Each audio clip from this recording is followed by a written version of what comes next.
Moving on, and it's been big news for agriculture at the federal level.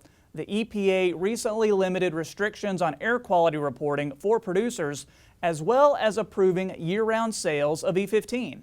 And while the E15 news may seem like a big win for corn and ethanol, some are saying more can be done. Market Journal's Bill Dodd is here, and Bill, what do these new EPA mandates mean for producers here? Thanks, Troy. Now, regulation is a necessity in any industry, and in many instances, it's a good thing when it comes to agriculture. However, it can sometimes be too much of a good thing. For instance, many producers saw the need to report the air emissions from their operations as a bit of regulatory overkill.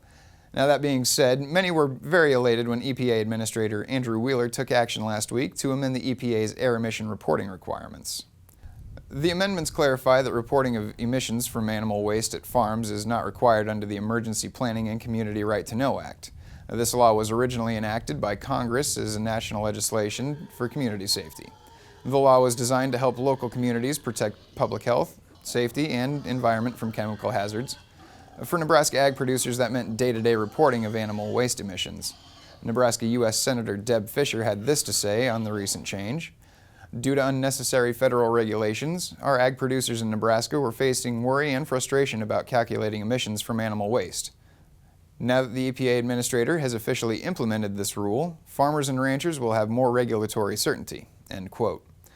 Nebraska Farm Bureau President Steve Nelson recently joined me to discuss the original intent of the law and says, with the amendment in place, farmers and ranchers can get back to business as usual. Sure, and we've seen that, over and over again. We've seen that relate to fuel storage, those kinds of things, where the federal government, in an effort to address issues for large producers, ended up taking in smaller producers and areas that really weren't intended to be regulated. But one of the good things I think that we see with this administration is that they are really taking a practical approach to looking at, do the rules that are being implemented touch the right people? Obviously there's areas where we need regulation, but the unintended consequences of some of the previous activities just hasn't made any sense. It is really what it comes down to. And so the practical aspect of what's happening here, I think, is very good, and probably the most important way to think about how we do regulations in the future is that obviously there are issues from time to time that we want to deal with, but we want to look at it in a way that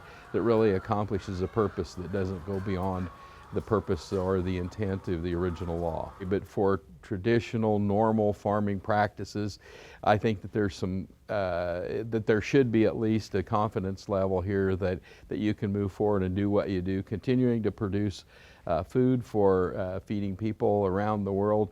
That's a great thing, and I think people can continue to do that as they have been. And speaking of the EPA scaling back regulations, last week President Trump made a stop in Council Bluffs, Iowa to tout the implementation of year-round sales of E15.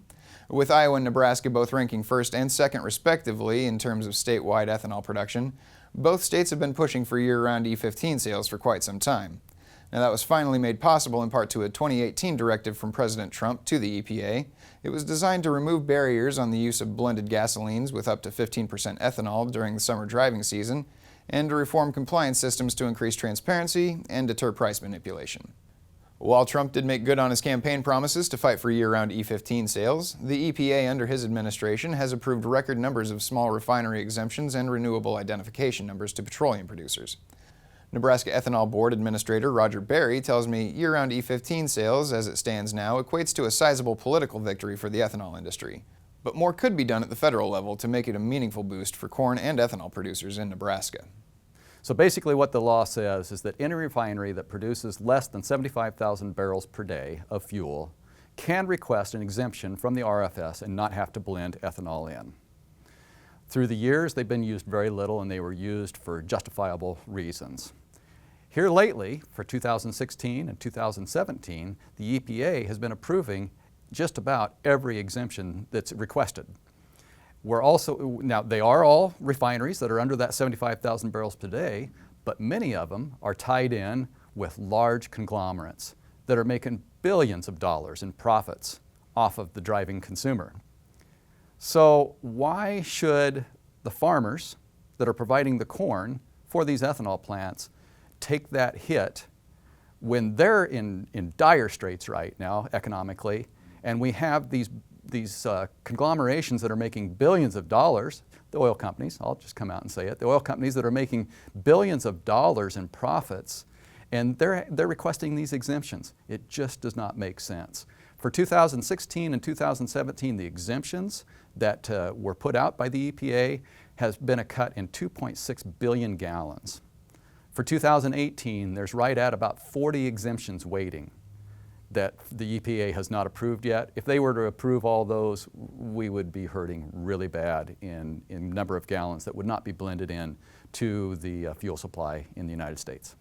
So while year-round sales are a resounding political victory, the hard dollars and cents will be won through the EPA and the criterion they use to select exemption applications in the future.